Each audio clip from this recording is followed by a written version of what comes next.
là dương sắc xa âm pi ca pra nâng cộp krong từ lơ Windows 8 bạn chẳng như khơi tha Windows cứ chiaประពន្ធដំណើរការមួយដែលធ្វើឲ្យម៉ាស៊ីនដំណើរការបានដើម្បីធ្វើការគ្រប់គ្រងរៀបចំចាត់ចែងរាល់ដំណើរការកិច្ចការងារទាំងឡាយតាក់ទងទៅនឹង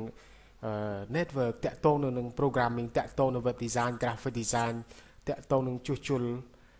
system នឹងការដំឡើងកម្មវិធីផ្សេងៗជាដើមឥឡូវនេះយើងក៏លេចមើលទៅការប្រើប្រាស់ Microsoft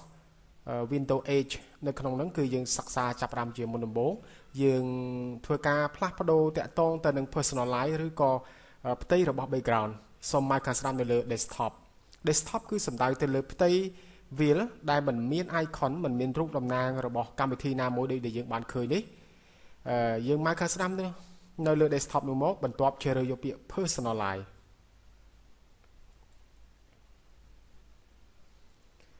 អញ្ចឹងយើងឃើញថាតាក់ទងទៅនឹង personalize ហ្នឹងយើងមាន sim ច្រើនគឺជាស្រោមមុខដែលយើងអាចធ្វើការជ្រើសរើសបានដើម្បីដាក់ទៅលើការប្រើប្រាស់នៅលើ Windows 8នោះនៅក្នុងនោះ Windows default sim មាន3តាក់ទងនឹង Windows តាក់ទង us តាក់ទង flowers ក្នុងនោះផងដែរយើងអាច scroll down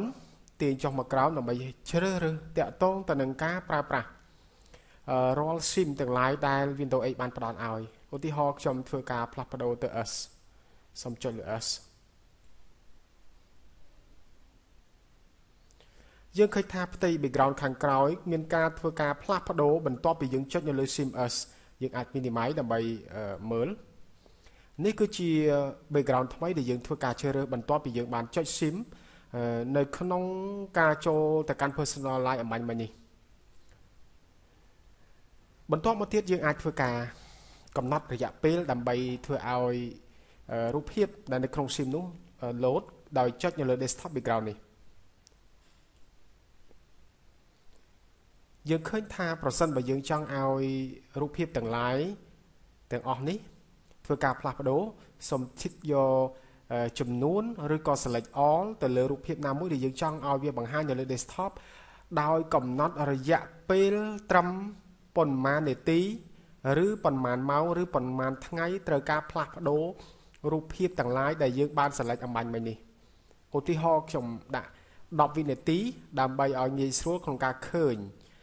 load ភ្លាម save នេះមានន័យថារូបដែលយើងបានធ្វើការជ្រើសរើសឬ select ទាំងអស់នេះ select all នេះវានឹងធ្វើការផ្លាស់ប្ដូររៀងរាល់10វិនាទីម្ដងហើយមិន load ទៅតាមលេខរៀងទេអាចរូបទី1ឬរូបទី5ឬរូបទី6ឬរូបទី2ផ្លាស់ប្ដូរវិលជុំបាទអញ្ចឹងសូមចុច save change ខ្ញុំបិទ personalize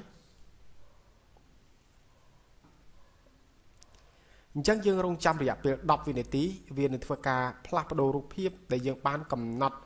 នៅក្នុង personalize អំបញ្ញមិញនេះ